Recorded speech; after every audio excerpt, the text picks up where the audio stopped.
台南市南区成功山街目前正进行雨水下水道的延伸工程，预计每年5月会用的完工。不过，根据当地营林里长表示，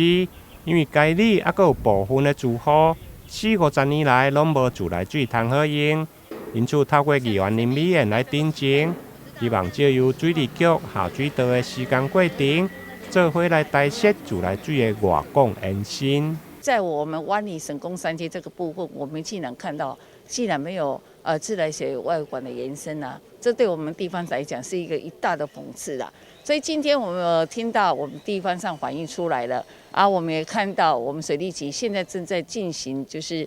工程，所以我们特地邀请自来水公司来到这个现场，我们要求自来水公司。这一次一定要全力配合水利局的工程，在5月份之前完成我们的外管的延伸，在水外管的延伸，然后提供我们在地所有的住户一个有水的状况啊。另外一个地方就是我们湾里路88巷这个地方啊，因为跟省工山街就是连接的，那因为湾里路88巷这边也是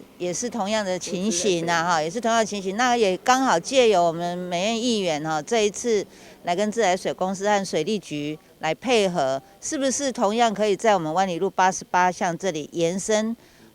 自来水的水管，让我们这边88巷的这些住户一样有水可以用，不用容易讲借水啦。对此，议员也是市府干部、水利甲经发自来水公司来会勘。自来水公司表示，对主要的管线成功山街165项，到湾里路282项，总长大约500-600公尺。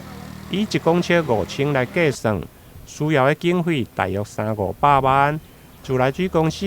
将看公司的自筹款，不过配合水利局的工程，至少会用省掉道路刨铺的费用。台南新闻林根杨顺怀采访报道。